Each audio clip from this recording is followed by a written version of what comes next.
দুর্নীতি দমন শাখাকে ঢেলে সাজাচ্ছে শুভেন্দু অধিকারীর সরকার। অ্যান্টি করাপশন ব্রাঞ্চকে আরো শক্তিশালী করতে 3 আইপিএস কে নিয়োগ করা হয়েছে। এখন আপনার মনে যদি প্রশ্ন জাগে কেন অ্যান্টি করাপশন ব্রাঞ্চকে এতটা গুরুত্ব দিচ্ছে বাংলার বিজেপি সরকার, তাহলে আপনাকে মনে করিয়ে দিই কয়েকদিন আগে বীরভূমের মোহাম্মদ বাজারের কথা। বালি মাফিয়া নাজেব উদ্দিন ওরফে টুলু মণ্ডলের আত্মীয়ের বাড়িতে কাঁড়ি কাঁড়ি টাকা উদ্ধার হয়েছিল। শুধু কি টাকা না, তাল তাল সোনা পাওয়া গেছিল। সব মিলিয়ে প্রায় 50 কোটি টাকা। এই টাকা দুর্নীতির, এই সোনা দুর্নীতির। গত 15 বছরে এমন টাকার পাহাড় আমরা বহুবার দেখেছি। কখনো নেতা মন্ত্রীদের ঘনিষ্ঠদের বাড়িতে দেখেছি, কখনো আবার ব্যবসায়ীদের ঠিকানায় দেখেছি। টুলু মণ্ডল কি আর শুধু বীরভূমে আছেন? টুলুরা আছেন পাড়ায় পাড়ায়।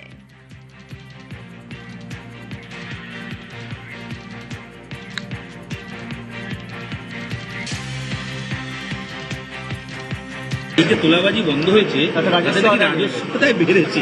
হ্যাঁ নিশ্চয়ই, মানুষের কাছে আর একটু পকেটে আর একটু বেশি টাকা রইলো। দুরকম ট্যাক্স দিতে হতো, একটা সরকারকে ট্যাক্স দেওয়া হতো, আরেকটা দেওয়া হতো আনঅফিসিয়াল রিসিট ছাড়া ট্যাক্স। সেই রিসিট ছাড়া ট্যাক্সটা অনেকটা কমে গেছে। আমি বলছি না যে পুরোটা চলে গেছে, কিন্তু অনেকটাই কমে গেছে। রাজ্য রং বদলেছে।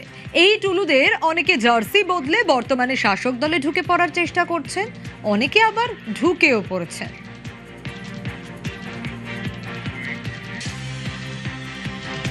আমাদের দলের নাম নিয়ে কিছু মানুষ বিভিন্ন জায়গায় তোলাবাজির চেষ্টা চালাচ্ছে। মুখ্যমন্ত্রী শুভেন্দু অধিকারী কঠোর হাতে প্রশাসনিক স্তরে সেটা ব্যবস্থা নিচ্ছে। আমরাও দলের পক্ষ থেকে সাংগঠনিকভাবে যেটা করার করছি। বিচ্যুতি দু এক জায়গায় আছে, কিন্তু কোনো বিচ্যুতিকে দীর্ঘদিন মানা যাবে না। সরকারের নীতি এ ব্যাপারে 0 টলারেন্স। আরো 15 দিনের সময় দেখছি আমরা, তারপরে যেটা হবে বুঝতে পারছি।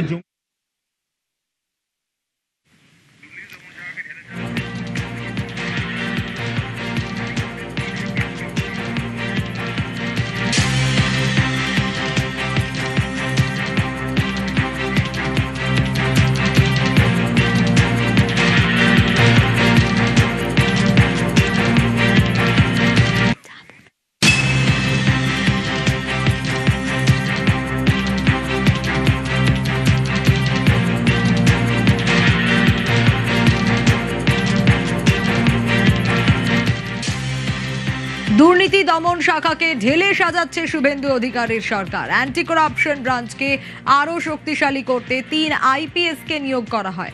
এখন আপনার মনে যদি প্রশ্ন জাগে কেন অ্যান্টি করাপশন ব্রাঞ্চকে এতটা গুরুত্ব দিচ্ছে বাংলার বিজেপি সরকার, তাহলে আপনাকে মনে করিয়ে দিই কয়েকদিন আগে বীরভূমের মোহাম্মদ বাজারের কথা।